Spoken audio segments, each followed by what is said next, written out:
మనకున్నటువంటి కష్టాన్ని బట్టి, మనకున్న బాధలను బట్టి, మనకున్న ఇబ్బందులను బట్టి ఆ దేవుడు కావాలంటున్నాం. కానీ మనము ఆయన గురించి తెలుసుకొని ఆయన లోకాన్ని ఏం చేయడానికి వచ్చాడు?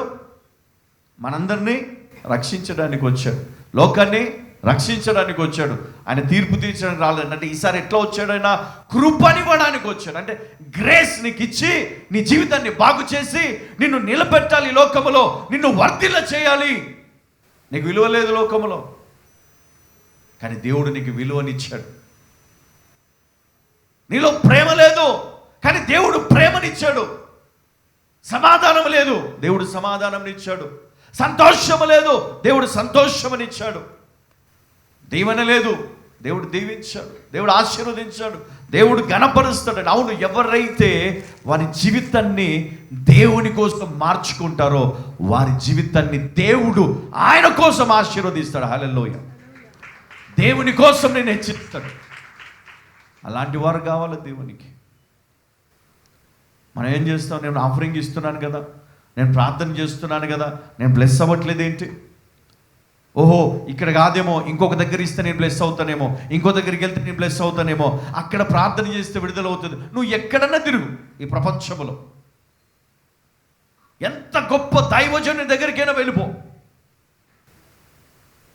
నువ్వు మారకపోతే ఎంత గొప్ప ఆశీర్వాదమైన అభిషేకమైన అది నీ జీవితంలో పని చెయ్యదు. చేస్తుందా అండి అమ్మా? చేస్తుందా? మరి దాన్ని పొందడానికి నువ్వు ఏం చేయాలి? ఏం చేయాలి? ఒక వ్యక్తి అంట ఒక పొలాన్ని కొన్నాడు. ఏం కొన్నాడు?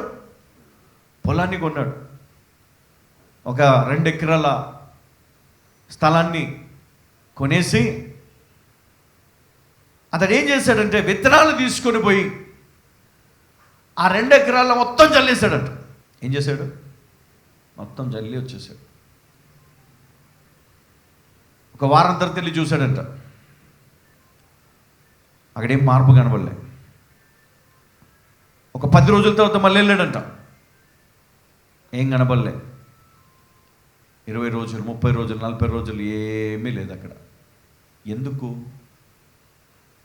కారణం ఏంటి అమ్మా? ఏం కావాలి? అక్కడ ఉన్నటువంటి రాళ్ళు రప్పలన్నీ తీసేయాలి, ముళ్ళ పొదలు తీసేయాలి, దున్నాలి, నీరు పెట్టాలి. ఆ తర్వాతనే కదా విత్తనాలు వేసేది. అదేం లేదంట. విత్తనాలు వేసి ఎదురు చూస్తున్నాడు. ఈరోజు మనం కూడా ప్రార్థన చేస్తూ ఎదురు చూస్తూ ఉన్నామంట. నీ జీవితాన్ని మార్చుకోకుండా, నీలో ఉన్న పాపాన్ని తీసివేయకుండా, నీలో ఉన్నటువంటి ఆ పనికి రాని క్యారెక్టర్ని మార్చుకోకుండా నిన్ను నువ్వు ఏం చేస్తా ఉన్నావు? అట్లనే నువ్వు నీ జీవితాన్ని కొనసాగిస్తూ ప్రార్థన చేస్తా నేను చాలు, వాక్యములో ఉంది కదా. ఆ ప్రార్థన పనికిరాదమ్మా.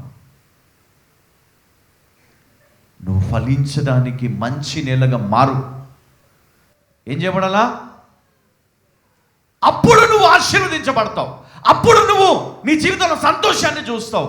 అప్పుడు నీ జీవితంలో రోగము వెళ్ళిపోవటను నువ్వు చూస్తావు. సాతానుడు నిన్ను చూసి భయపడాలంటే ఎందుకు భయపడతాడు?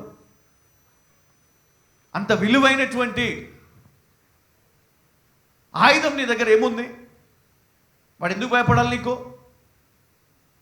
నా దగ్గర యేసయ్య ఉన్నాడు. యేసయ్య అందరి దగ్గర ఉంటాడు అమ్మా.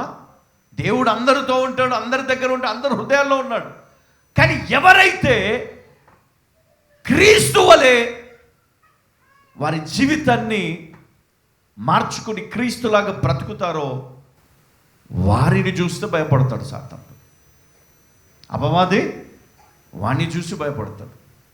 కానీ ఈరోజు నీ జీవితాన్ని మార్చుకోకుండా వాడు నిన్ను చూసి భయపడాలి, నిన్ను చూసి పారిపోవాలి, నీ ఆస్తి పెరిగిపోవాలి, నీ కంపెనీ ఎదిగిపోవాలి, నీ ఉద్యోగంలో నువ్వు ప్రమోట్ అవ్వాలి, ఇంక్రిమెంట్ రావాలి, ఇవన్నీ నువ్వు ఎక్స్పెక్ట్ చేస్తావు. తప్పు లేదు. మనుషులకి ఆశ చాలా ఎక్కువ కదా, చాలా ఆశ ఉంటుంది. మనిషి ఆశ అది ఏదైనా కోరుకుంటాడు. కానీ దేవుడు మనకొక పద్ధతిని ఆయన నేర్పించాడు. అందుకనే చాలాసార్లు మనము పరిశుద్ధ గ్రంథాన్ని చదివేటప్పుడు మన అందులో ఉన్న సత్యాలను మనము అన్వేషించాలి, లోతుగా ధ్యానించాలి. పరిశుద్ధాత్మ దేవుడు నీకు బోధిస్తాడు. చూడండి, ఇక్కడ ఏమన్నాడు ఆయన? కొత్తగా జన్మించాలన్నాడు. కీర్తన 103:3 ఆయన నీ దోషములన్నిటిని క్షమించువాడు అని మరి ఇక్కడ మనం చూస్తూ ఉన్నాం. తర్వాత మత్తయి సువార్త 1:21 మనం చూస్తే తన ప్రజలను వారి పాపముల నుండి ఆయనే రక్షించును గనుక ఆయనకు యేసు అని పేరు పెట్టుదురు అని దూత చెప్పాడు. ఇక్కడ ఏమని?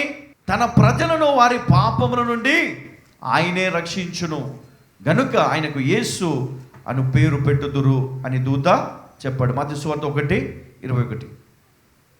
ఎందుకని? ఈయనకు అధికారం ఇవ్వబడింది.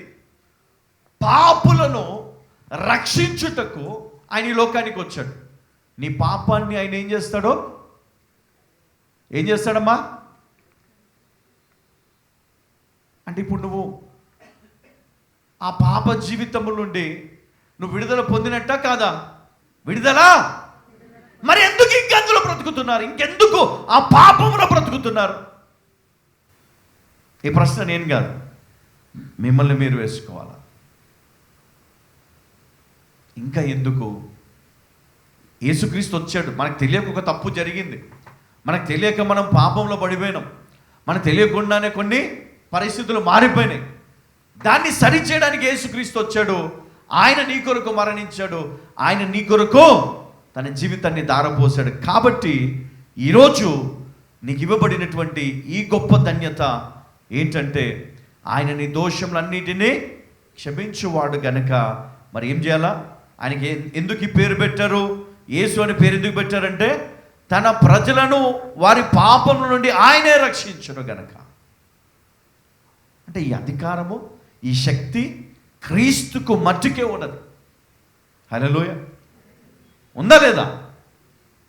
ఈ అధికారము, ఈ శక్తి యేసు క్రీస్తుకు ఉన్నది. కాబట్టి నువ్వేం చేయాలి? ఆయన నామములో ప్రార్థన చేయాలి. ఆయన నామములో ఎప్పుడు నీ లైఫ్లో పూర్తిగా నీ జీవితాన్ని మార్చుకోవాలి. అంటే దేవుడు నిన్ను చూసినప్పుడు నువ్వు ఎట్లా కనపడాలి? ఆయనకి నీతిమంతునిగా, నీతిమంతులుగా కనపడాలి.